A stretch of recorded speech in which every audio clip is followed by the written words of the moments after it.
Muy buenas noches a todos. Le damos la bienvenida al penúltimo evento de la serie de eventos de la Maestría en Escritura Creativa en Español de aquí de NYU. Esta noche también será el último evento de todos los que hemos venido desarrollando este semestre, que hemos hecho en conjunto con la cátedra Andrés Bello, que ocupa este semestre Julio Ramos. Le damos las gracias a Julio por la generosidad y el empeño con que compartió con nosotros todos sus contactos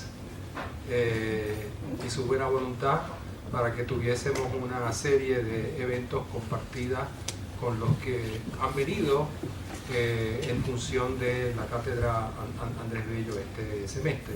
Esta noche estamos contentísimos porque le hemos dedicado el evento a Yamela El Tip, a celebrar la aparición de su última novela, Sumar, junto con la celebración de toda su obra. Para ello hemos invitado a dos conocedores de la obra de Yamela, Julio Ramos, precisamente, y Aurea María Sotomayor. Les pido a los tres que ocupen sus lugares aquí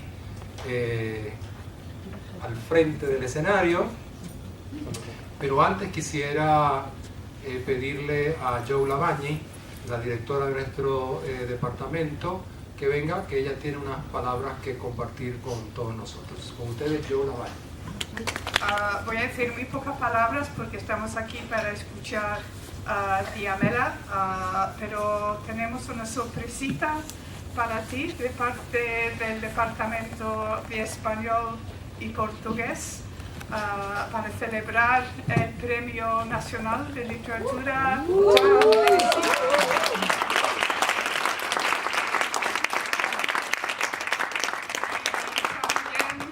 Decir que es un privilegio tenerte por colega y que te queremos mucho.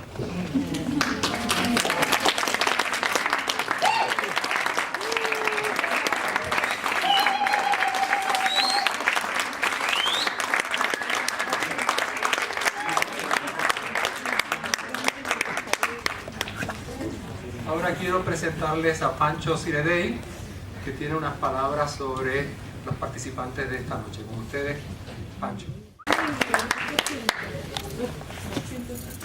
Gracias, Rubén.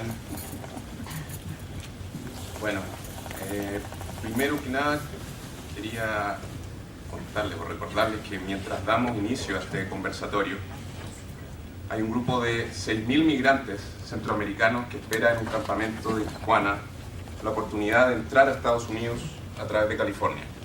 Para llegar hasta la frontera, muchos de ellos hicieron gran parte de la ruta a pie, andando entre 2.000 y 3.000 kilómetros durante meses, desde sitios tan distantes como Chiapas o el DF. Lo hicieron juntos, en caravana, sin transar su lugar al costado de la carretera. Se me hizo inevitable pensar en esta situación al leer Sumar, la última novela de Yamela El Tip.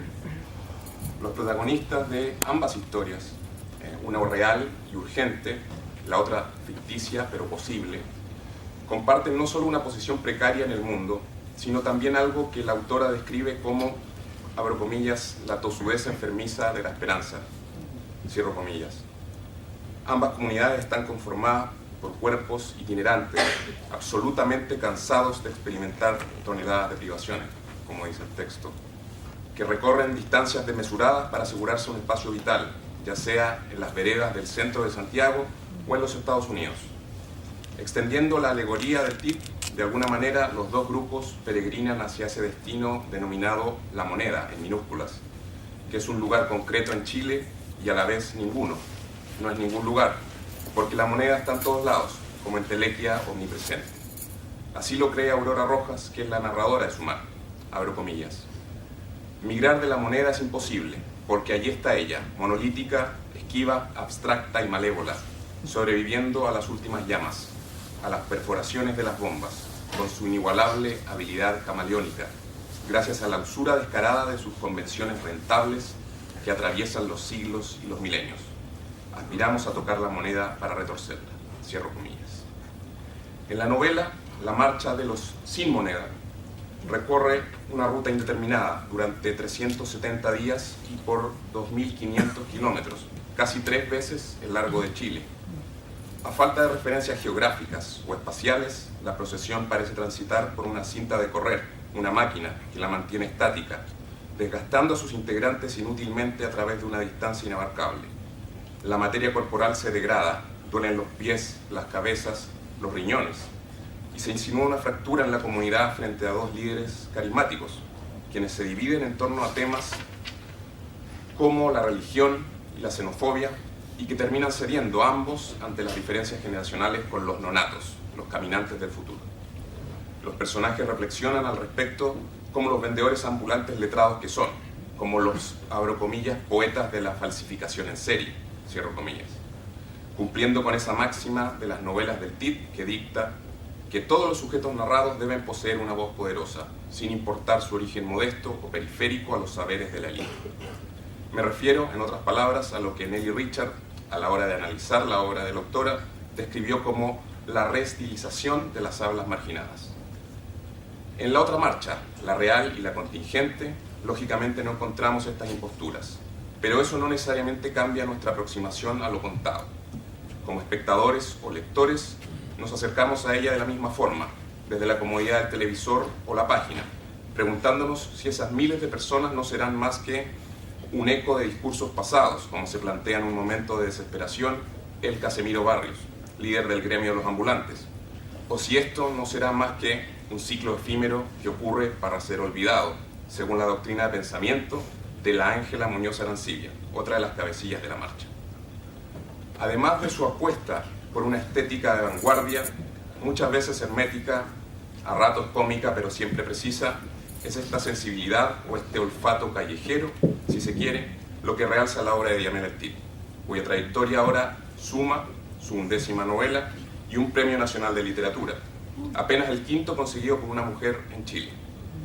Podría seguir enumerando sus galardones, pero perdonando el uso del posesivo, prefiero sencillamente presentarla como nuestra profesora de la Maestría de Escritura Creativa de NYU, Diamela El TIT.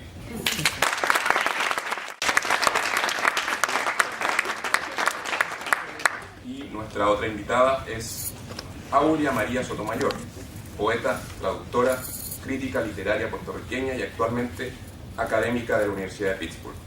Nació en San Juan, estudió literatura comparada en la Universidad de Puerto Rico y obtuvo su maestría en la Universidad de Indiana. Tiene 2 doctorados, uno en español en la Universidad de Stanford y otro en jurisprudencia de la Universidad de Puerto Rico. Además de la poesía de Latinoamérica y el Caribe, es especialista en estudios de género, temas de derecho, justicia y derechos humanos. Entre sus poemarios destacan Aquelarre, Velando mi sueño de madera, Sitios de la memoria, La guía de la tinta, Rizoma, Diseño de ala, Cuerpo nuestro, con el cual ganó el premio del Instituto de Literatura Puertorriqueña en 2014, y Artes poéticas. Sus poemas figuran en innumerables antologías de poesía latinoamericana. Fue fundadora de las revistas literarias Postdata, Nómada y Hotel Alice. Bienvenida también Aurea María Sotomayor.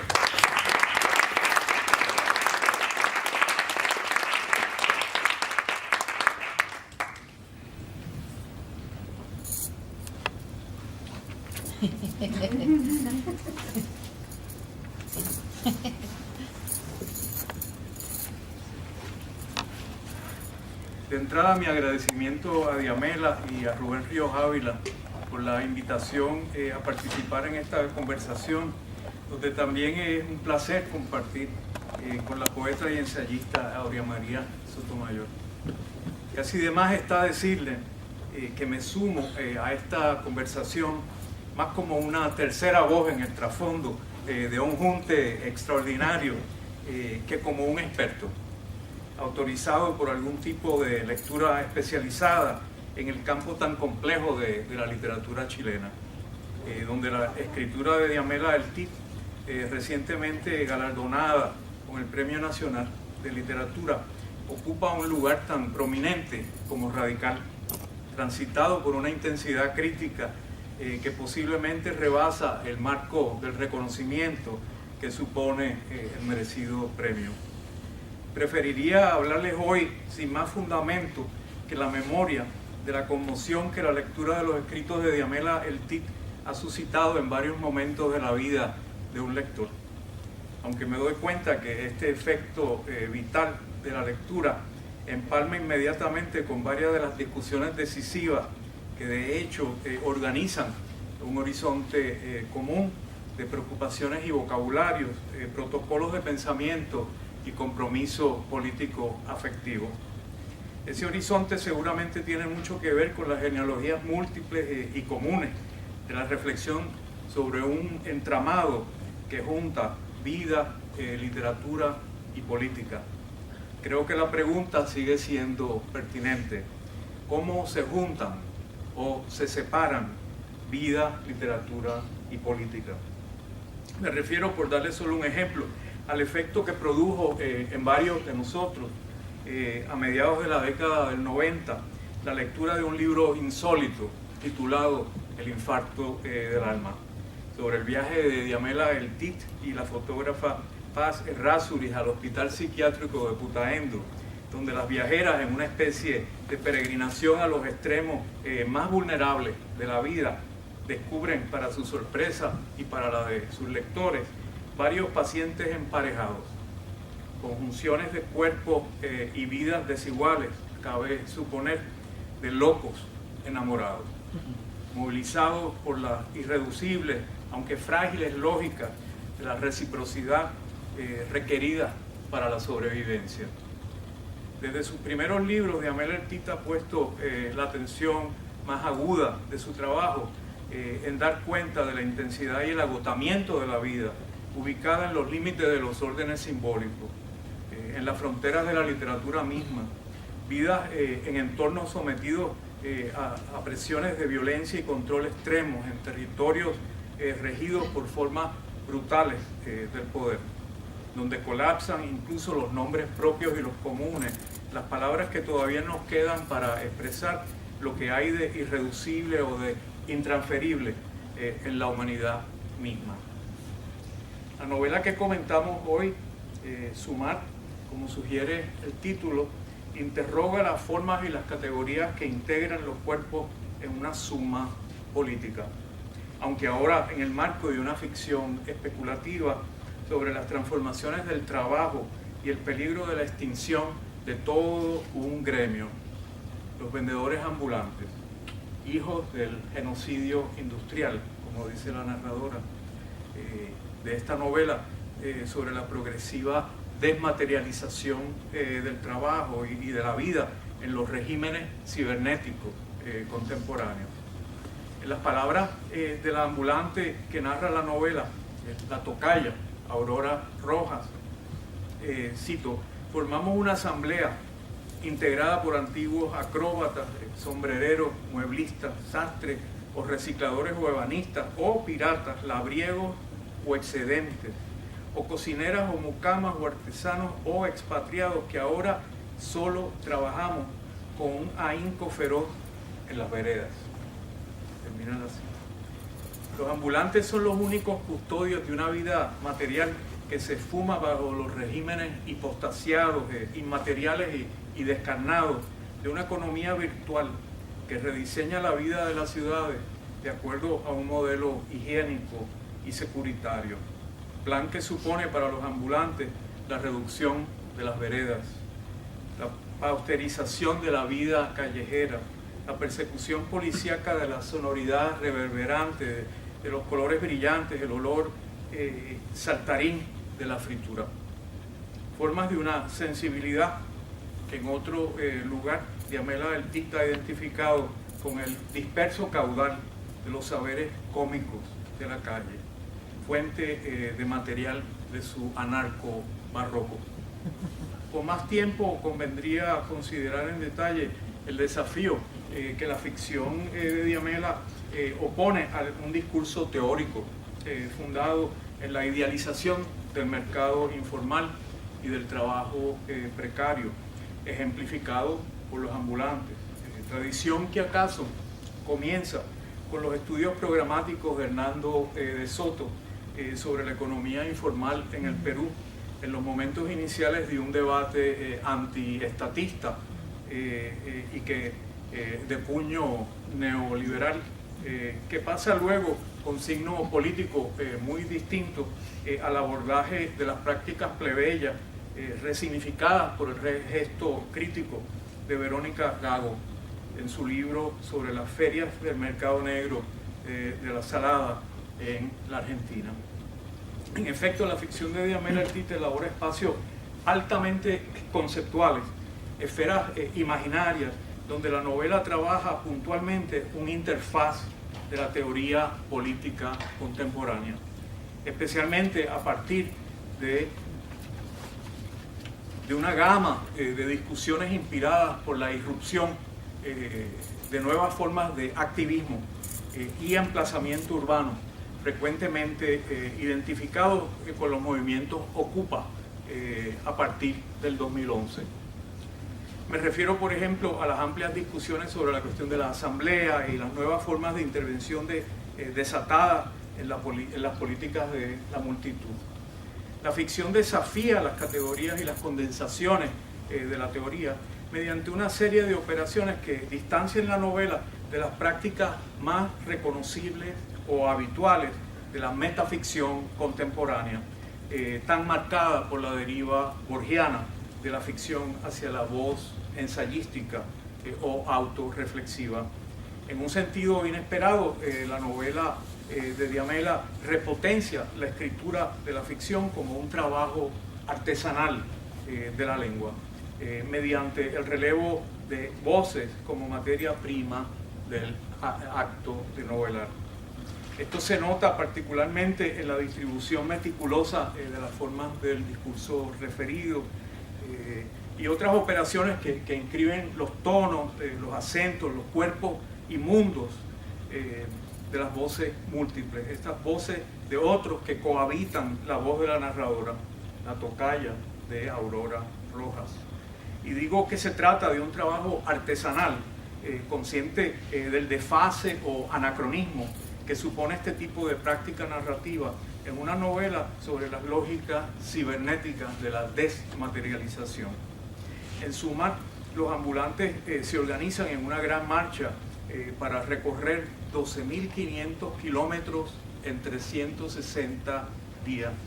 Marchas, caravanas, movilización de la última multitud impulsada por el deseo de destrucción final de la moneda, el centro neurálgico del poder, en tanto arquitectura del Estado y cifra de las transferencias del capitalismo financiero, cuya quema ha sido visualizada en los sueños y premoniciones de la narradora. A pesar del agotamiento de los cuerpos, de la tos asmática o del dolor de los riñones que atrasa o detiene el paso, las tocayas se suman contra un orden capaz del exterminio de los ambulantes y del trabajo mismo, según lo conocemos, en la subsunción absoluta de las formas corpóreas, concretas de la vida.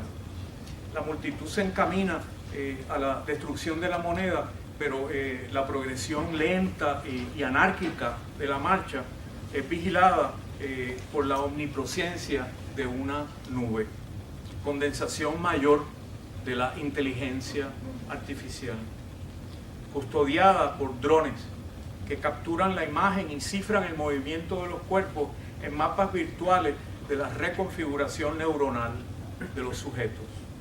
Se trata, en efecto, de un régimen de control donde cada una de las partes porta la marca de las mutaciones del todo. ¿Cómo zafar de ese orden?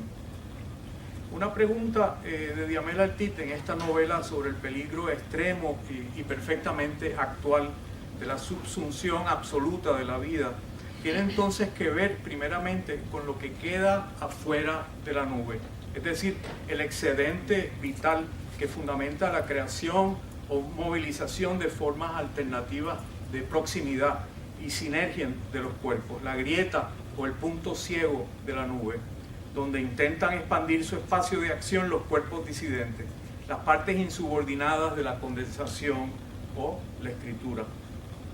lo que supone simultáneamente un debate sobre los espacios restantes de la acción política, es decir, sobre los órdenes alternativos que articulan las partes en lógicas y operaciones colectivas de participación. Y al mismo tiempo esto supone una pregunta sobre la forma de la novela como ensamblaje político y modelización alternativa de las voces y los tiempos en la superficie misma de la dimensión material de las palabras. Me refiero, como les decía, a los relevos de la voz en la novela, en un complejo entramado puntualizado por las coordinaciones y subordinaciones de voces y esferas de vida. La narradora de esta ficción ambulatoria es la tocaya y frecuentemente el relevo indistinguible de Aurora Rojas, la crítica desconfiada, disidente, opositora no solamente del orden de la nube, sino de las maniobras internas de la dirigencia de la marcha y del predominio de los intereses más fuertes sobre el sentido común de la asamblea. La narradora es colectora de sueños, conjuros y cachivaches. Está dotada por la vocación y el saber del reciclaje, donde el estilo combinatorio aúna materiales desechados de utilidad redimible que consignan tiempos arcaicos y a la vez actuales, restos de formas de vida y sobrevivencia como los ambulantes mismos. En su propio cuerpo, en su cerebro, la narradora aporta una multitud, 4 nonatos de una deliberada tendencia anarquista, vida de lo que aún no existe, es decir, en estado virtual, aunque de fuerza material, física, que la narradora madre se ve obligada a administrar o a controlar. Así de hecho se potencia la vida en esta novela entre 2 tipos de energía o fuerza. Por un lado, la potencia material múltiple, aunque dispersa y a veces casi exhausta de los cuerpos, y por otro la consistencia inmaterial de las formas de condensación y control que proliferan, se agregan y se suman.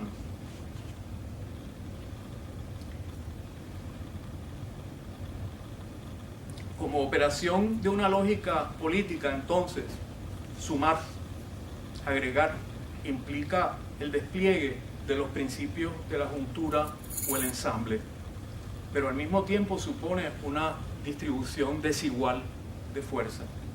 La novela Sumar no subsume los restos de la profunda división que consigna el intrigante epígrafe que antecede la narración. Me refiero a la carta que escribe el padre de Ofelia Villarroel Cepeda, obrera desaparecida, arrestada a pocos días del golpe de 1973 durante una redada militar en la fábrica Sumar, taller textilero, destacada esta fábrica como experimento de socialización del trabajo y de la producción bajo la unidad popular, y recientemente conmemorada como patrimonio cultural y como valor archivístico.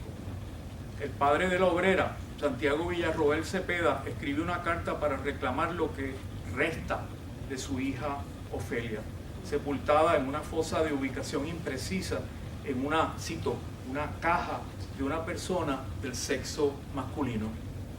La carta expresa la tensión profunda entre la escritura protocolar del padre y un dolor irrevocable. El epígrafe introduce un excedente documental del cuerpo desaparecido, es el resto que queda fuera, inscrito en el borde mismo de esta ficción de Diamela Eltit, donde la historia de las transformaciones y de la precarización rampante del trabajo empalma con el origen violento militar del neoliberalismo en Chile. Aunque la carta no vuelve a mencionarse explícitamente en la ficción, se sugiere que los nonatos que la narradora porta en su cerebro son los custodios o archiveros del secreto. El arresto y desaparición de la obrera textil en la fábrica Sumar, lo que nos recuerda también que la suma, la asamblea o el agregado político está siempre transitada por la huella de una resta, el excedente radical de Diamela Eltit.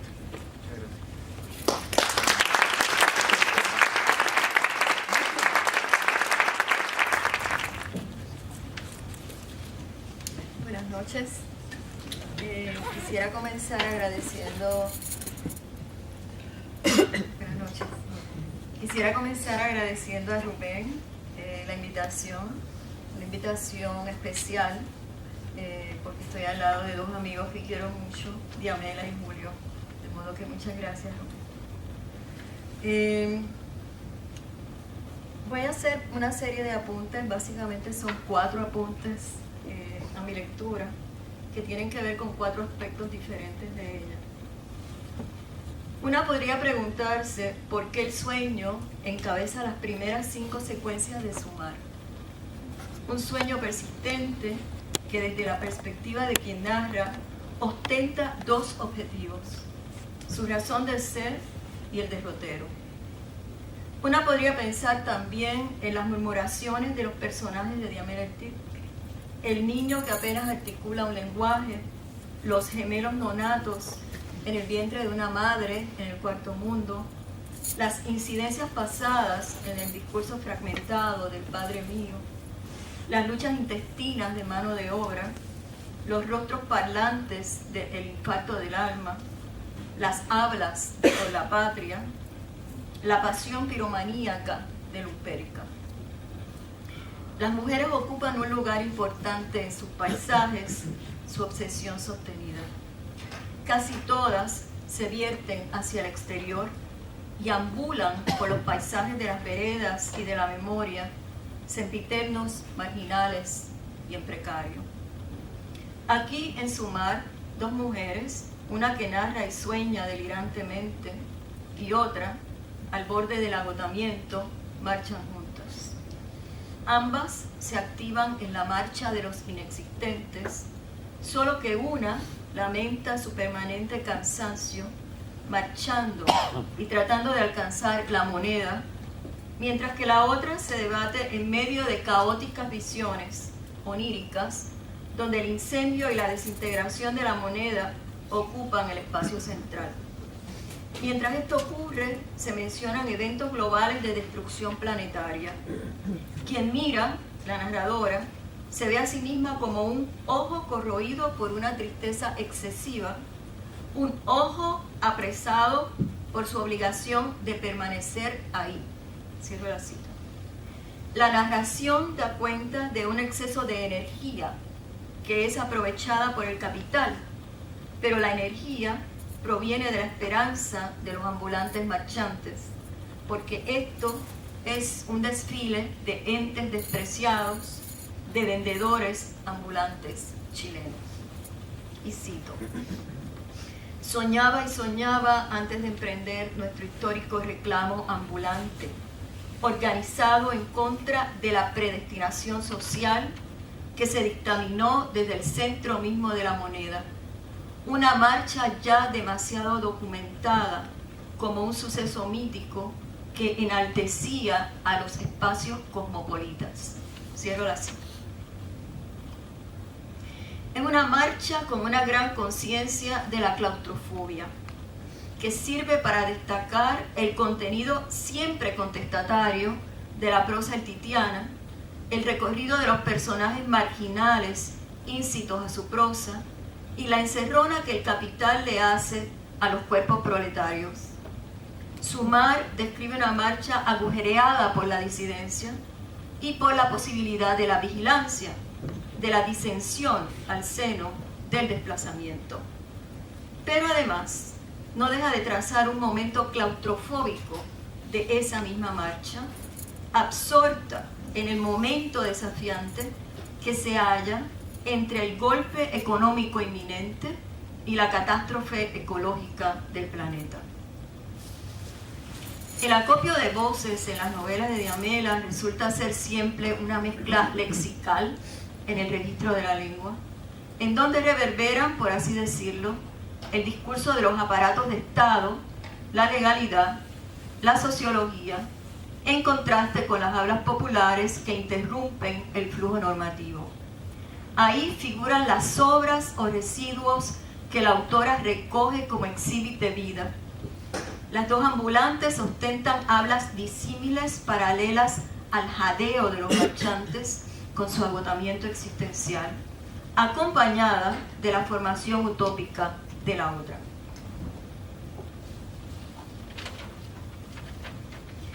Quisiera aludir al emblema que figura como una extensa cita del libro de Leonidas Morales T, Cartas de Petición. Hay un aspecto que me atrae de este pasaje, el estilo petitorio de la carta de un padre a una autoridad para solicitar un permiso de inhumación del cadáver de su hija asesinada en la empresa Sumar durante el golpe de Pinochet. La mezcla de dos regímenes textuales, el del afecto y el del discurso legal, que exigen un reclamo de este tipo, anubla los ojos de quien lee.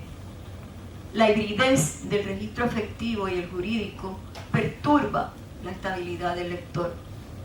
Se trata de un documento real con personas reales dolientes. De alguna forma, esa carta es también emblema de los ambulantes que marchan, porque acuden a pie hacia un símbolo en ruinas, derrumbándose y liquidando su valor. Uno puede preguntarse el sentido de una marcha en estos días.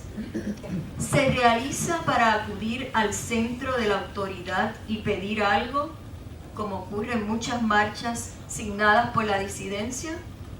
¿O se marcha para desplazarse sobre un territorio a fin de exhibir la resistencia permanente y eventualmente quebrar una frontera, un límite? La inquietud que podría producir una y otra actitud, también impacienta. ¿Se marcha para pedir o para transgredir? Es evidente que los ambulantes cuestionan el lugar que las autoridades les han asignado en esa marcha. Cuestionan, podría decirse, la violencia que les asignó ese lugar en el mundo de quienes piden.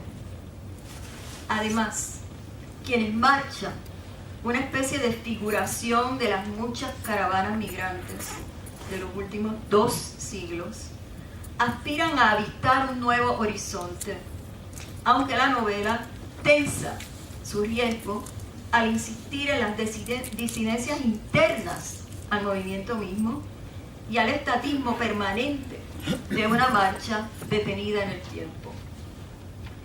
Reitero que resulta inquietante este epígrafe y su relación con la novela. Sin embargo, por la factura de la escritura, pensamos que una carta de petición se asemeja bastante a una marcha hacia la moneda para reclamar visibilidad. En ambos casos se reconoce una autoridad superior representativa del Estado ante la que se solicita audiencia. Es un mismo gesto que demarca la diferencia entre dos sujetos, uno singular y en penuria ante un abstracto y plenipotenciario Estado. Cuando, como aquí, se trata de vendedores ambulantes y del hecho de que estos han tenido que suspender su medio de sobrevivencia por ser despojados de los espacios públicos, vemos cuán precarios son los cuerpos que carecen de existencia social dentro del Estado neoliberal chileno. La aparición sin vida del cadáver de una joven asesinada como secuela del golpe de Pinochet, la sepultura anónima y el discurso retórico que le requiere a su familia el poder reclamarla, hacen evidente el abismo existente entre las partes, la asimetría del poder y su violencia. Así también Sumar, aparentemente sin plante petitorio, describe una marcha que no avanza. Al inicio de la novela quedan precisamente los mismos kilómetros por cubrir que al finalizar. Lo que su composición interior revela son las disidencias de sus dirigentes, el absurdo que los mueve, los 4 nonatos que impacientan a la madre abortista y el gesto anacrónico del recurso petitorio que es la marcha. Vocablos alusivos al espacio virtual, tales como nube, drones, wifi, celulares, satélites, réplicas, nos ubican en el espacio de la Internet y el hecho de la posible vigilancia electrónica de todo lo que pasa al interior de los marchantes. La indigencia es absoluta, pues carecen de cobijo, de comida y de productos que vender. En un momento se vislumbra la posibilidad de vender sus propios cuerpos. Y por el otro lado, los nonatos virtuales guardan una carta debajo de la mesa. Es decir, que lo más inquietante del relato es la ausencia de un espacio preciso donde puedan deslizarse los cuerpos, la falta de morada, el estar siempre afuera de estos cuerpos, fuera de su casa privada e incluso fuera de su casa pública, aquella a la que se dirige la moneda. Esto suscita otras inquietudes. El desplazamiento continuo, la metáfora permanente de la emigración y la ausencia de ciudadanía, y la nube cibernética, el espacio virtual, que no es de nadie, sino de la tecnología y las compañías. Ellos levantaron su tienda de las mercancías que antes se hallaban en la vereda. Las veredas ahora son desocupadas y ellos marchan por una vía asignada previamente por el poder. El ciudadano no tiene casa, no tiene patria, es un apátrida, un desterrado por las corporaciones. Y mi última pregunta, ¿es este un espacio asexuado también, aunque sean las mujeres quienes mejor articulan las ruinas de la casa? Muchas gracias. Hemos mantenido, digamos, una amistad a lo largo del tiempo y también con Aurea y su familia. Quiero saludar muy especialmente la presencia de Silvia Molloy, que es una amiga muy querida y fundadora de este espacio por el cual estamos aquí esta noche, ¿no? Quisiera saludar a Joe Lavani, agradecerle su presentación y su presente. También con Joe somos amigas. Hace muchos años nos conocimos de verdad antes de todo esto. Estamos en la prehistoria de la vida. Por otra parte, agradecer a Laura por su generosidad. Ella es es una gran anfitriona en este espacio, lo maneja maravillosamente bien. A Rubén Ríos, el director que ha hecho posible que esto suceda esta noche, ha sido tengo que decirlo, su idea. Él propuso esta sesión y fue muy estimulante para mí. Saludar a mis colegas Lila, también saludar a Mariela, saludar a Alejandro Moreno, saludar a Ana Topico, que está acá, saludar a Alicia Fiolmata, pero a Jen, que lo estamos conociendo desde el año pasado, y con un libro muy precioso que he estado leyendo con mucho gusto, y también, por supuesto, a los estudiantes de la maestría por haber venido esta noche, en el sentido de que si bien no sé hasta qué punto vienen por su propia voluntad o por futuras amenazas de mi parte, no, que vienen porque quieren.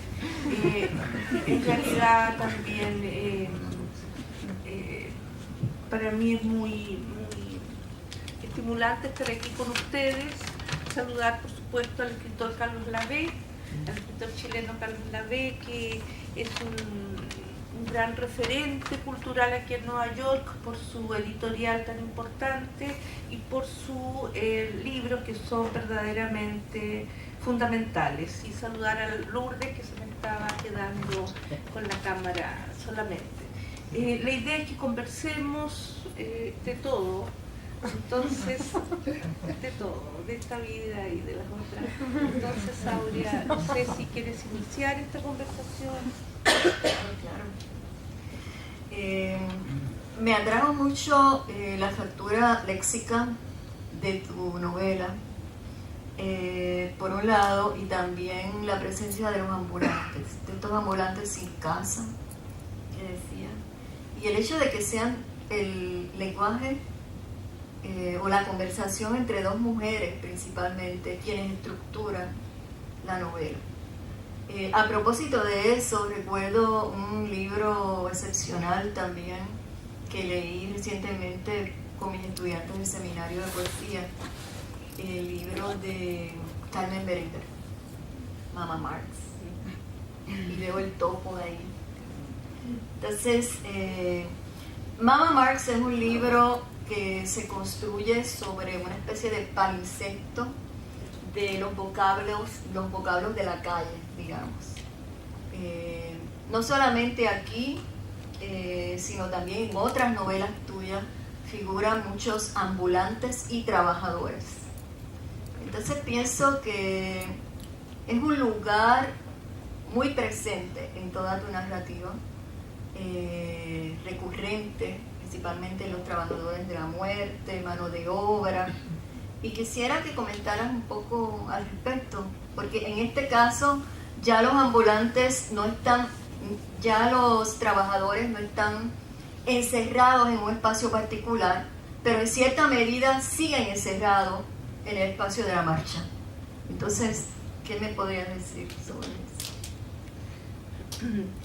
Bueno, en realidad, cuando, por lo menos desde mi perspectiva, cuando trabajo literariamente, trabajo de manera muy suelta. No tengo un plan, un programa, ni apuntes, ni pesquisas de la propia novela, cómo va a seguir un plano, ¿no? Alguna geografía de la novela, sino sencillamente va ocurriendo. Y en ese sentido aparecieron estos marchantes, ¿no? Por supuesto aparecen porque tienen que aparecer, aparecen porque son necesarios para esa novela, y pues los dejé que fluyeran, ¿no? Que marcharan, y para eso pensé en varias cosas que me daban vuelta, ¿no? Precisamente lo que hablaron de la venta de este lugar en Argentina, donde se gestionan las ventas que fundamentalmente vienen de China, ¿no? Y ahí se genera lo que llaman la globalización desde abajo, que sería ese momento otro de lo que llaman el emprendimiento de algunos sujetos, pero que trabajan fundamentalmente con la falsificación, ¿no? Y me pareció interesante, y falsifican marcas, ¿no? Carteras, ¿cómo se llama? Vitier, estas famosas carteras, Vuitton. Entonces me parecía muy fascinante que existiera esa cartera Vuitton, muy cara, un precio tal vez exorbitante, pero que en una feria libre, un mercado sobre ruedas en la calle, estuviese la copia exacta de la cartera en el piso, y que había ahí, si ustedes quieren, no de una forma legal, entendiendo que este minuto de los sistemas político-económicos, la legalidad está muy suspendida, ¿no? La legalidad es algo que no está clara en ninguna parte. Entonces, en estos sitios que también trabajaban de otra ley, digamos, me parecía interesante que existía una democratización del consumo, ¿no? En estas falsificaciones en los pisos, etcétera, en las calles, ¿no? Me parecía una carcajada también a las élites, ¿no? Porque era exactamente lo mismo, pero que pasaba por unos cuerpos que no estaban diseñados por las grandes marcas ni por los grandes precios. Eso por un lado tenía esa referencia. Por otra parte, me pareció siempre muy curioso que la Casa de Gobierno en Chile se llame La Moneda. Es muy elocuente, es muy definitivo, que no es la Casa Blanca ni la Casa Rosada, es La Moneda. Bueno, se llama así porque antes que se instalara como Casa de Gobierno, se hacía La Moneda, ¿no? Pero no es simple. Por otro lado, pensé en el bombardeo, cuando se produce el golpe de Estado, bombardean la Moneda, la Casa del Gobierno. Y desde mi perspectiva, en otro registro, lo que se bombardeó fue la moneda. El curso que estaba tomando esa moneda bajo ese gobierno era algo que al gran capital lo enfermaba.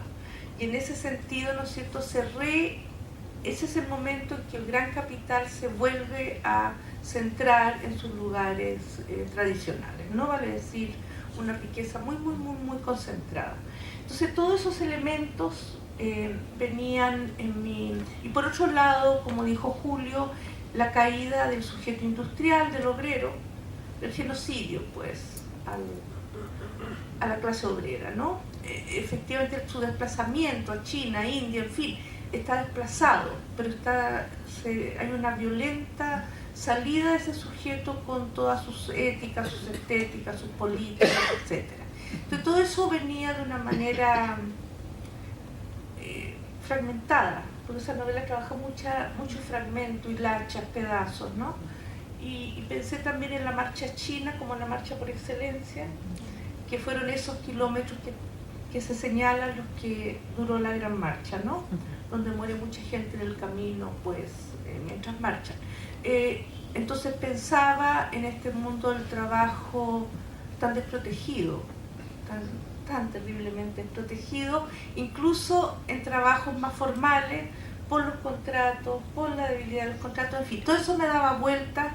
Y por otro lado pensaba cómo escribirla, con qué mecanismo, y traté de trabajar los pequeños signos de la historia, los más olvidados, porque los nombres de los personajes están sacados de la primera marcha que hubo en Chile hacia la moneda, que fue a principios del siglo XX, que se llamó la Marcha del Hambre. Y allí uno de sus dirigentes fue Camilo Barrios. Aurora Rojas, como corresponde a la época, era la secretaria. Era la secretaria, y la Ángela era una anarquista muy destacada, ¿no? Entonces robé los nombres y los puse a marchar, ¿no? Pero marchaban en mi cabeza y, en fin, hice todas esas operaciones de manera dejando abierto, sin resolver enteramente nada, ¿no? Julio, no sé si quieres decir. No, entonces quería preguntarte sobre la narradora, la tocaya, ¿no? el modo en que sueña, y en los sueños tiene visiones de lo que va a pasar o de lo que podría pasar, por ejemplo la destrucción de la moneda. ¿Cómo pensaste esta dimensión, una especie de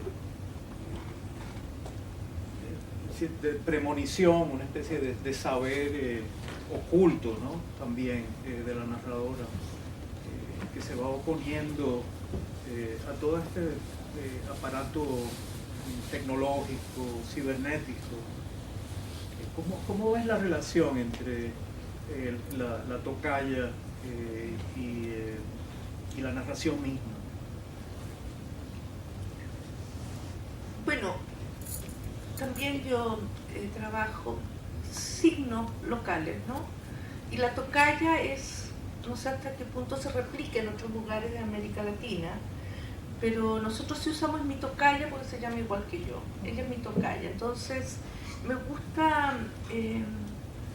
retomar esas hablas, ¿no? Porque son construcciones culturales de envergadura que están hechas fundamentalmente por los sectores populares, ¿no? Que inventan términos, que insertan esos términos en el psiquismo, en el psiquismo social, ¿no? Y van penetrando la lengua. Eso siempre me ha interesado mucho. Entonces surgió la palabra tocaya y la pensé como necesaria en el texto para darle una perspectiva más loca por un lado, porque yo tengo también bastante humor negro en general, no lo puedo evitar. Entonces lo pensé también como, como ciertas cosas irónicas, ¿no? Y sí pensé que ellas eran dirigentes, son lectoras de la marcha, son las grandes lectoras de la marcha, una está en otra, la otra están muy, muy ligadas, si lo pensé por lo menos, no sé el resultado, pero son lectoras de un cataclismo interno y externo, posible cataclismo interno y externo, porque en definitiva desgraciadamente los grupos se fragmentan, los grupos muchas veces comparten muchas cosas en común y se fragmentan, y aquí siempre está al borde, más la vigilancia, es el ojo que vigila esa posible ruptura, y también está vigilando la vigilancia de las que son víctimas, ¿no? Y el sueño es una forma de leerse y de leer, siempre ha sido una forma de leerse y de leer.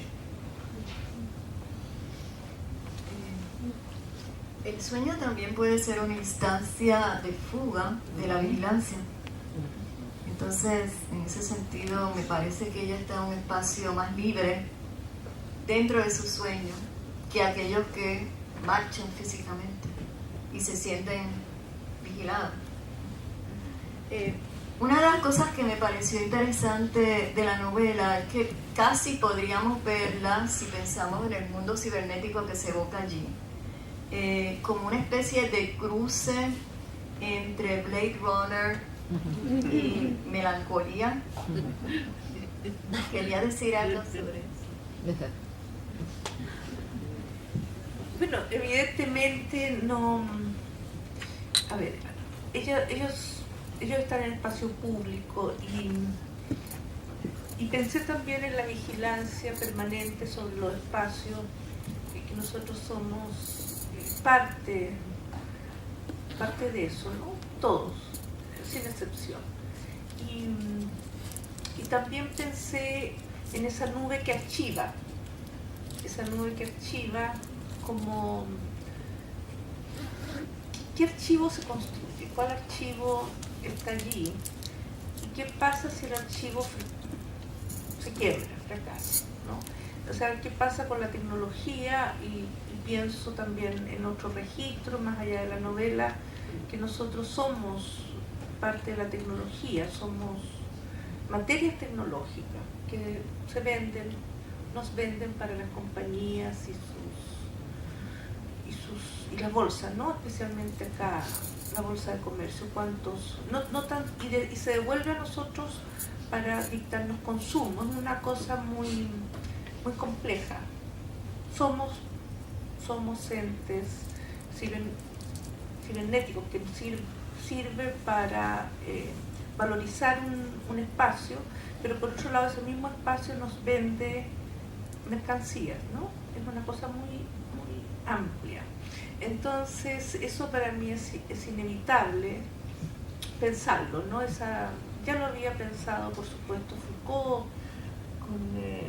de manera bastante brillante, pero creo que la realidad superó todo lo posible y todo lo previsible. Entonces pienso que esos sujetos, también hay una vigilancia del mercado, y también hay una vigilancia política que no podemos dejar de medir, ¿no? En los pasaportes, cómo entran, cómo salen. Es decir, somos sujetos de vigilancia múltiple, y eso quería yo integrarlo, ¿no? Como una sensación casi física de, especialmente aurora roja, y también paródica, porque todos quieren comprarse un dron para jugar con el dron. Es decir, los drones lo ven como algo ya obsoleto, que el dron es una figura de pacotilla, ¿no?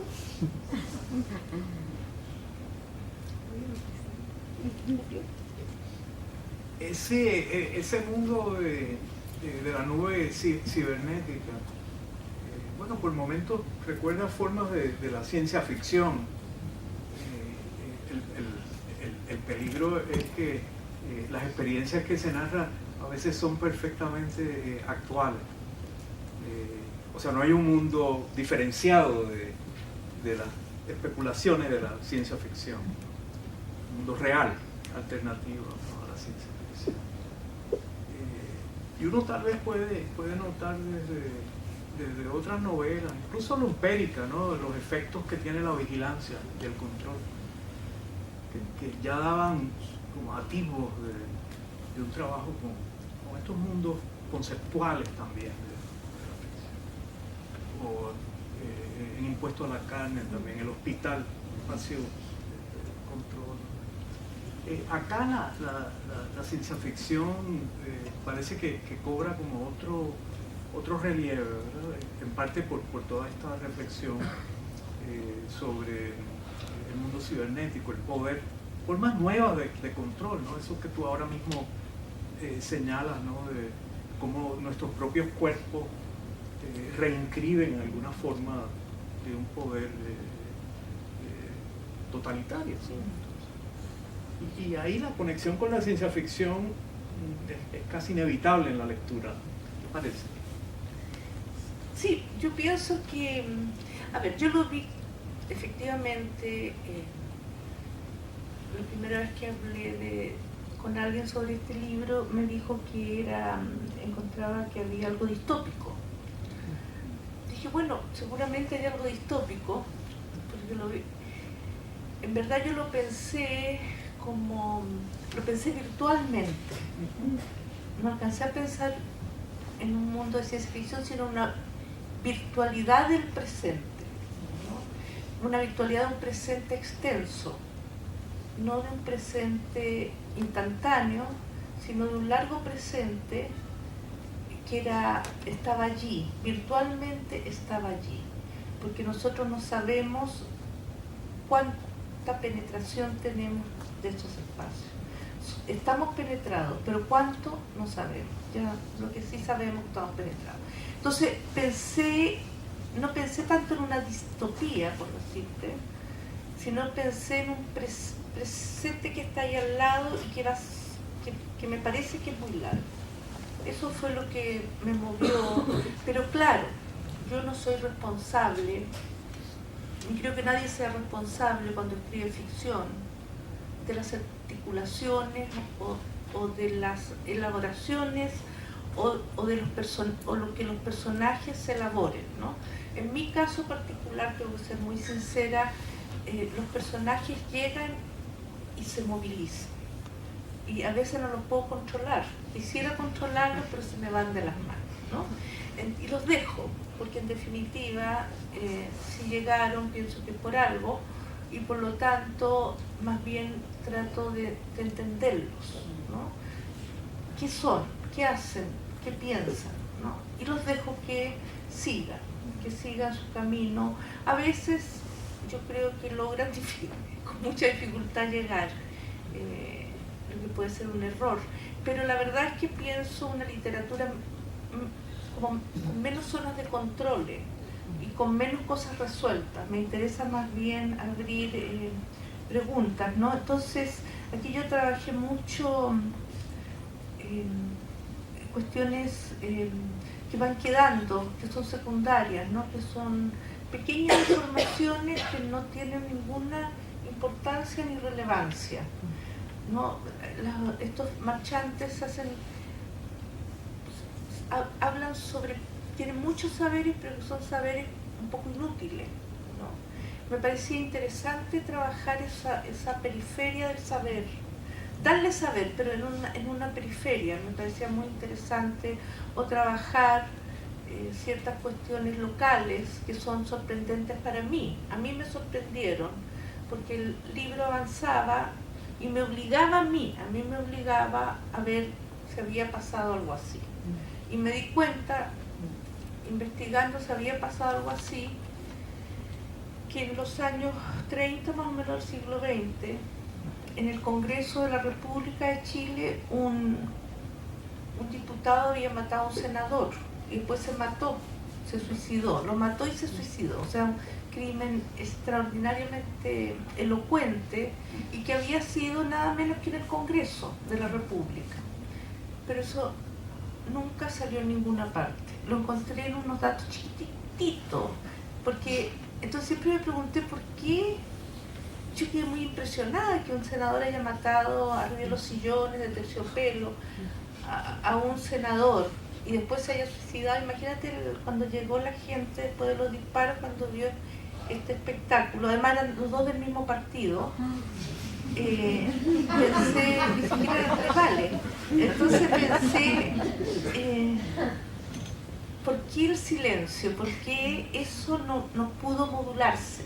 Cuando, como dice Marx, el crimen vende. Que hay una historia del crimen muy elocuente en Chile, pero ese no se habla. Y yo pienso que todavía corre por el Congreso chileno un hilo de sangre, que más vale no abrirlo, ¿no? Porque pueden terminar todos muertos. Entonces pienso que ese silencio se debe a esa violencia que está muy apretada adentro, la violencia de...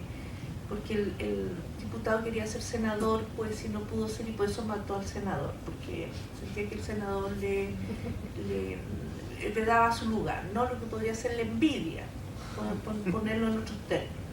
Pensé también, dije, a lo mejor mi novela va a poner más de relieve, porque es finalmente un documento público, este hecho, pero nadie lo ha tomado en Chile, nadie ha visto que efectivamente el diputado mató al senador y después se suicidó. O sea, sigue habiendo un silencio frente a un tipo de crímenes dados por el poder, el crimen del poder, ¿no? Esos crímenes quedan como cuidadosamente archivados. Entonces, eso mismo o también ver a Casimiro Barrios, que yo tomé, ese es el nombre de un protagonista, que fue un dirigente de principio del siglo XX, un anarquista. Yo no sabía, no había mucho sobre eso, y lo saqué de una tesis, leí una tesis, y aparecía ese nombre, me gustó mucho, y lo usé. Pero hace poco me escribió un profesor de acá de Estados Unidos, que me dijo que hizo un libro de historia de ese tiempo, y su protagonista quería desenterrar a un protagonista que había sido injustamente olvidado, que era Casimiro Barrios, y había escrito un libro cuyo centro era Casimiro Barrios. Yo me quedé totalmente asombrada, porque en tan distintos lugares, desde distintas disciplinas, estamos mirando, en distintos territorios estamos mirando lo mismo. Entonces me pareció muy bonito esta cosa del Casimiro Barrios, que finalmente era un español anarquista que había llegado a Chile, lo supe por el libro, yo no sabía más, y que lo mataron después. Entonces, la literatura tiene esa sorpresa. Yo pienso que lo más importante cuando uno escribe un libro es que uno se sorprenda, que uno se asombre de sus materiales y de cómo se van resolviendo, ¿no? Pero yo desgraciadamente no tengo, afortunadamente tal vez, no tengo un programa claro con los libros, ¿no? Los dejo que sigan y se acaban porque se acaban, ahí terminó. No hay un programa, pero me sigue pareciendo fascinante la literatura. Creo que más allá de los tiempos y más allá del mercado y de la situación que afrontan especialmente los escritores jóvenes hoy, que tienen que estar corriendo con sus libros bajo el brazo para todas partes, creo que por lo menos en mí, más que la difusión es necesaria, pero en mi caso yo pienso más en producir el libro. Creo que eso es algo que es el gran espacio de libertad que uno tiene, ¿no? Entonces en eso me refugio para seguir escribiendo. Es el espacio donde yo soy libre hasta de mí misma, que es lo más importante, ¿no? Porque la vida es interesante, por supuesto, pero hay una burocracia un poco agotadora, ¿no? Que está dividida en reglas muy rígidas sobre el trabajo, la familia. Cuando es mujer uno, pues más. Entonces, ese espacio es más interesante para mí, siempre.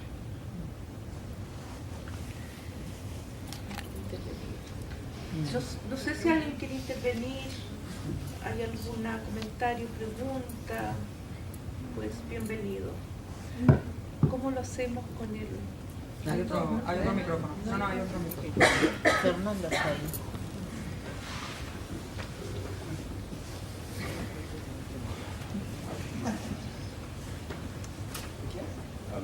Aló. Aló.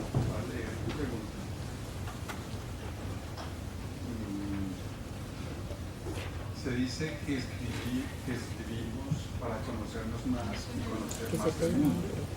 Desde el momento No se oye. más tarde de trabajar con los personajes de tu novela, que descubres que no sabías y que aprendiste de ellos. Por consiguiente, ¿qué revelaciones aparecieron en el camino para incrementar tu madurez literaria? Y tengo otra pregunta. Si no hay Bueno, en realidad sí, yo voy aprendiendo con los libros porque como dejo que fluyan, entonces tengo que informarme un poco de lo que la novela necesita, ¿no? Por ejemplo, escribí una novela que se llama Fuerzas Especiales y busqué ahí, encontré, digamos, un ingreso a una línea narrativa a través de las armas, ¿no? Entonces, las armas van interceptando la novela permanentemente, ¿no? Permanentemente se van nombrando armas, a pesar que el relato va por su línea. Entonces tuve que, para eso, cuando empezaron a entrar las armas, pues fue fácil decir un Colt, una pistola, y no, seguían entrando y tuve que ir a averiguar sobre los armamentos. Entonces aprendí mucho de armas, porque la novela necesitaba diferenciación de armas, ¿no? Desde las armas atómicas, en fin. Entonces tuve que meterme en este escenario de armas porque esas armas eran el otro texto de la novela, un texto que ordenaba en otro registro o tensaba o ponía en jaque la novela. Entonces, por ejemplo, esas cosas he tenido que ingresar y entender también ahí que esa es la industria de todas las industrias, ¿no? Las armas como el gran eje de todas las economías. Entonces fue interesante ver entre las antiguas armas hasta llegar a las más... hay sitios donde no puedes entrar a averiguar armas porque están bloqueados, pero es interesante.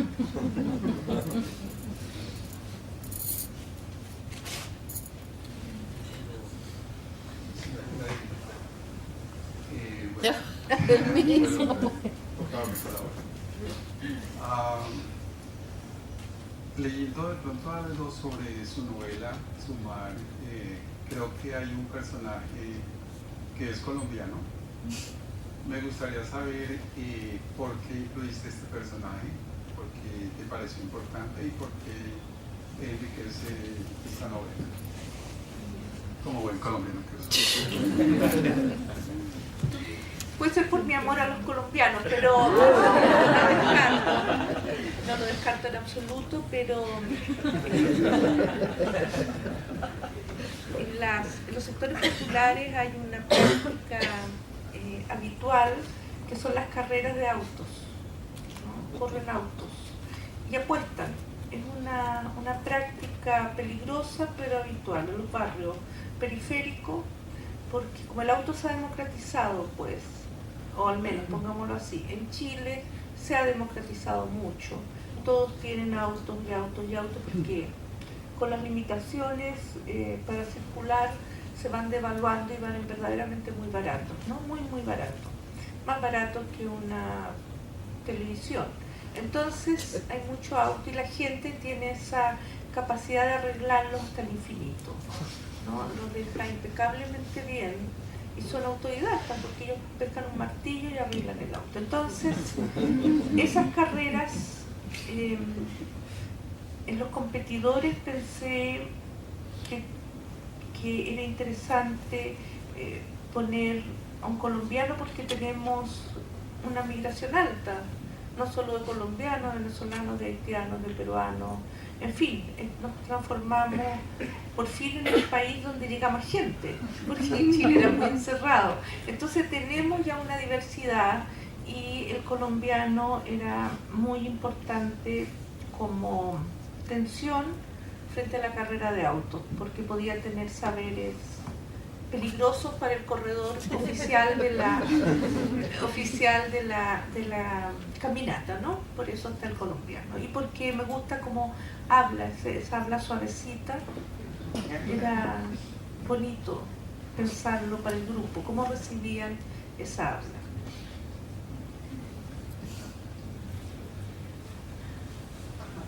Vuelvo otra vez. Ay, no. Sí, le incomodo, esa me permite. No, dale nomás.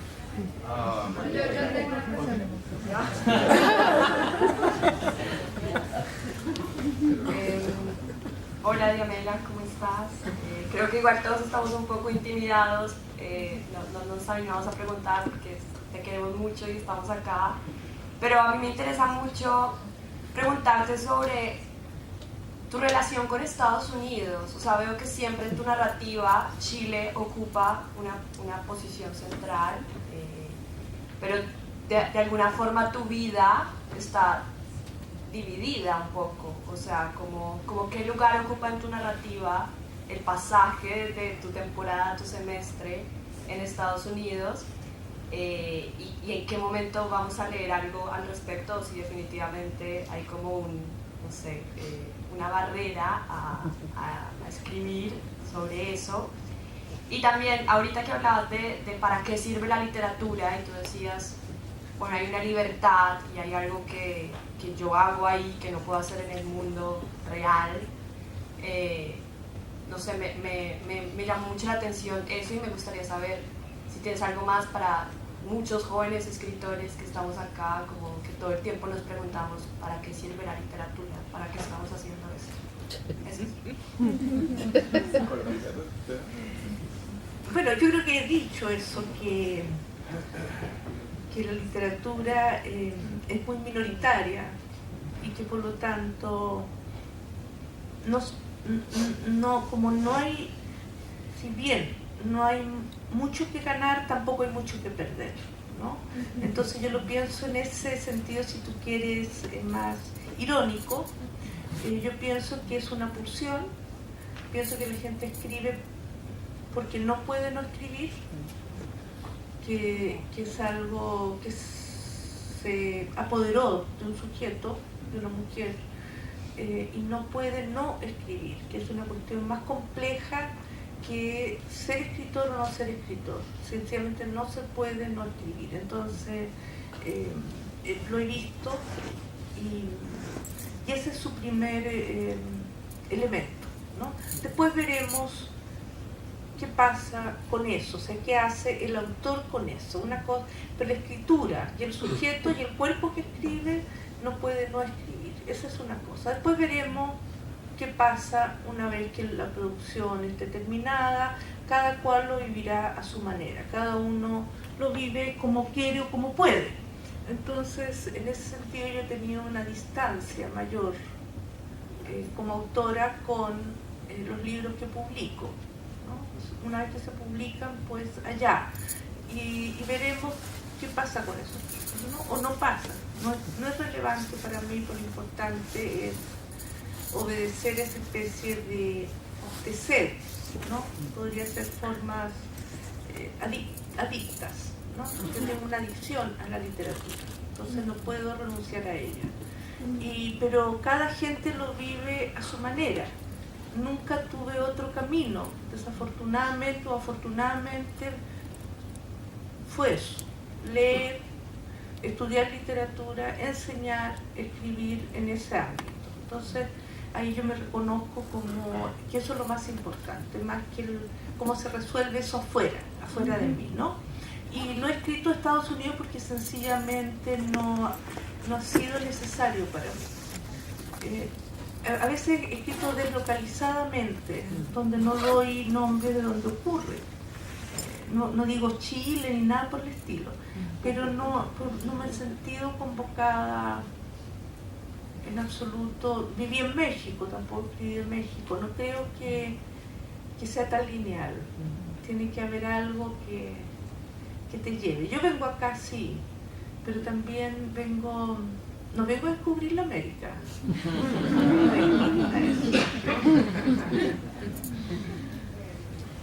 Te quería preguntar acerca del ambulante como sujeto que estábamos discutiendo antes en términos de su desplazamiento. Específicamente te quería preguntar acerca de la subjetividad del ambulante.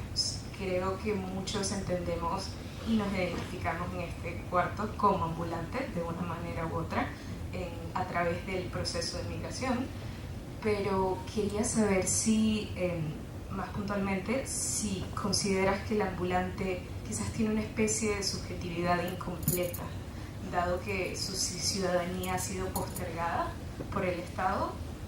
No sé si esa es una manera un poco polarizada de verlo, y me encantaría saber qué piensas más en términos de eso. Mira, yo pensé el ambulante sobre todo como un sujeto, bueno,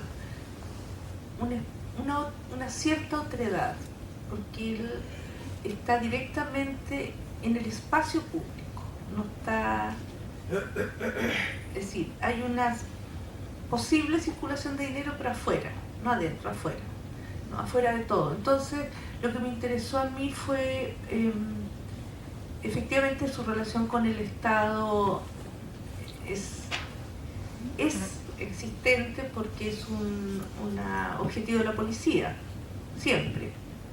Entonces es un sujeto conflictivo. La calle siempre es conflictiva, siempre. Si te instalas en la calle va a ser siempre conflictiva. Entonces es interesante y conflictiva. Pero yo pensé también, más allá de los cuerpos específicos, en el flujo, ¿no? El ambulante como un flujo, un desplazamiento, un flujo. También más tangible e intangible a la vez. Gracias.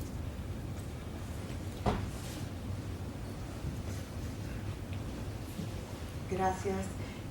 Diamela, por casualidad estoy llegando aquí al Centro de Estudios Latinoamericanos y me encontré nuevamente con una reunión como esta, un conversatorio contigo, y lo agradezco mucho. Yo vengo de México, también pues otra parte de América que te quiere mucho. Y bueno, yo quisiera remontar un poco porque perdón por la expresión, pero esta lugaridad de lo público o de la calle parece que cruza distintos momentos, y si en algo pudieras aquí remontarnos hacia la época de Cadá, y no la escritura propiamente escrituraria, sino a tu escritura poética y en la calle, en aquel performance que tú hiciste, bueno, que muchos ya rememoran en la historia de Cadá, y que para mí fue muy, muy peculiar y particular. Y una segunda pregunta, ya tal vez se relaciona mucho con los cuerpos ambulantes en Bolivia, con el Aparapita, que es este cuerpo hecho de pedazos, ¿no? Bueno, pero me parece que una de tus novelas que a mí también me cruza toda América Latina es aquella en donde trabajas desde los cuerpos enfermos, y la gran metáfora, ¿no?, del cuerpo enfermo también en la historia de América Latina, ¿no? No sé si pudieras decirnos algo. Te agradezco, y agradezco mucho que estén aquí. Bueno, en primer término yo tengo que decir que yo tengo por México tengo una relación muy especial, porque es la primera vez que yo viví fuera de Chile, fue en México durante 3 años y medio. Entonces aprendí mucho, aprendí verdaderamente mucho de sus escritores, de los mercados populares. Me gustaron mucho las voces, la diversidad diversidad de hablas, sobre todo de hablas indígenas, que era muy bonito caminar escuchando sus hablas. Entonces eso para mí es algo luminoso, totalmente luminoso, más allá de todo. Y efectivamente siempre tuve sencillamente yo no fue una decisión, no puedo, de la misma manera que no puedo no escribir hasta ahora, pues no sabes lo que puede pasar mañana, pero hasta ahora no he podido no escribir. A ratos me gustaría, obviamente, no escribir, pero no puedo. Y por otro lado, esas figuras, uno no es dueña de su imaginario, no es dueña. Y aparece en la primera novela, efectivamente aparecieron los homeless, los parias, ¿no?, que llegaban a la plaza en la noche, que eso tenía que ver también con la noche vigilada, con toque de queda, y tenía que ver con la ciudad dictatorial. Esa ciudad trabajamos con CADA. Hoy día precisamente tuve una reunión en el MoMA, en estas paradojas, ¿no? El CADA fue un trabajo muy presentista, muy urgente, no se pensaba en futuro, no había pensar en un tipo de inserción, inscripción, etcétera, etcétera. Eso estaba fuera de la imaginación. Era un trabajo urgente en la calle, en la ciudad vigilada, dictatorial, que yo creo que es muy difícil visualizar si no se la experimenta, ¿no? Eso fue el CADA. Y logramos de pronto algunas cuestiones interesantes. Con el grupo hicimos una intervención el año 83, que fue el no más. Rayamos las murallas con no más, con signo, porque había toque y queda, porque no se podía salir en la noche, y el más era más rápido que escribir más. Pero a su vez ese era el signo que validamos, no más. Y la apuesta del grupo fue que la ciudadanía iba a completar el rayado. Apostamos sentados, pero no nos íbamos en la casa de una de las integrantes, Lottie Rosenfeld, nos sentamos y pensamos en no más. Sentado, un grupito de gente, 5, no más. Y vimos con asombro que efectivamente proliferó a un punto que perdimos la autoría, ¿verdad? Porque la gente puso no más dictadura, no más muerte. Había grupos también disidentes, jóvenes que decían no más padres. En fin, cada cual ponía lo que quería. Se distribuyó en la ciudad y había cosas muy bonitas y muy inesperadas. Y otras, por supuesto, trágicas, porque vivíamos una situación muy trágica. Que hoy día acompaña las grandes movilizaciones. Es decir, hoy día una de las grandes movilizaciones por la jubilación, y hay una consigna prácticamente única, reconocible: no más AFP, no más con el signo más. Entonces ahí se puso en jaque la relación arte-política, porque, ¿qué vas a decir tú? ¿Nosotros pensamos eso? No podemos decir eso, porque le pertenece a la ciudadanía, es de ellos. Ellos se apropiaron, ellos lo manejaron, ellos lo enarbolaron, por decirlo. En espacios de arte se reconoce eso. Entonces, después, 40 años después, ha pasado 1000 años. Me acuerdo del tango, nosotros los de entonces ya no somos los mismos, pero llegué hoy día al MoMA porque quieren adquirir eso. Entonces es como sorprendente ver cuestiones muy transgresivas, complejas, cómo entran estos espacios institucionales, ¿no? Y la pregunta siempre va a ser, va a haber siempre una duda, una pregunta. ¿Está bien? ¿Está bien? Entonces, no se trata de dinero, no es asunto de dinero, es asunto de permanencia de ese no más cada en algún sitio. Pero ¿está bien? Entonces, siempre, por lo menos yo me hago siempre esas preguntas, ¿no? Me hago preguntas críticas, incómodas, porque no hacérmelas sería una fatalidad. Pero fue muy importante el caso. Sí, precisamente eso que mencionas es interesante, porque en el caso de esta marcha, los marchantes simplemente marchan, pero no marcan su espacio. Es decir, yo me pregunto, están en el espacio público, pero en cierta medida el espacio público los vigila hasta el punto en que ellos no pueden expresarse durante la marcha. Y una de las preguntas que me hago con respecto a la novela sería, ¿tiene valor ese tipo de marcha hoy? Es decir, la marcha que acude hacia el Estado, podríamos preguntarnos, ¿cómo se distingue la marcha que acude petitoriamente hacia el Estado de la marcha de unos migrantes que se dirigen hacia una frontera que quieren cruzar? Porque estos marchantes en la novela se dedican a disentir entre ellos, pero no marcan su espacio. Entonces me parece que tiene que ver un poco con esa vigilancia, que es lo que pesa sobre ellos.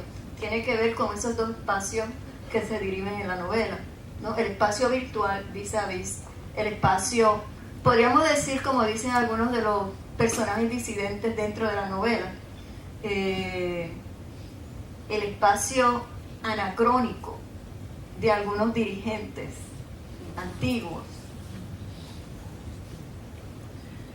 Bueno, la marcha estoy pensando en los hondureños que decidieron venir, ¿no? En una marcha.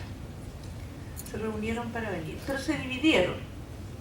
Y algunos llegaron en bus a la frontera, se quebraron, ¿no? Entonces, siempre los colectivos están atravesados por el poder, ¿no? No podemos pensar el cuerpo sin poder. El poder está en todas partes y este poder opera fuertemente, con mucho énfasis también. No podemos quitarle poder y deseo, pues el deseo. Entonces, yo creo que cuando tú te pones en marcha, eso atemoriza a la hegemonía, siempre. Que lo logres, ese es otro tema. No necesariamente todo tiene que ser tan pragmático, pero si tú te pones en marcha, no es poca cosa. Y el cuerpo en marcha es el cuerpo en marcha. Entonces, que si hablan, sí, pues tienen asamblea. La asamblea, hay asambleas que duran 40 horas aquí, ¿no? Porque la asamblea es el lugar del habla. Pero yo creo, sí, seguiré pensando siempre como vertebralidad política para mí, que sí tenemos que ponernos en marcha. Si no nos ponemos en marcha, estamos jodidos.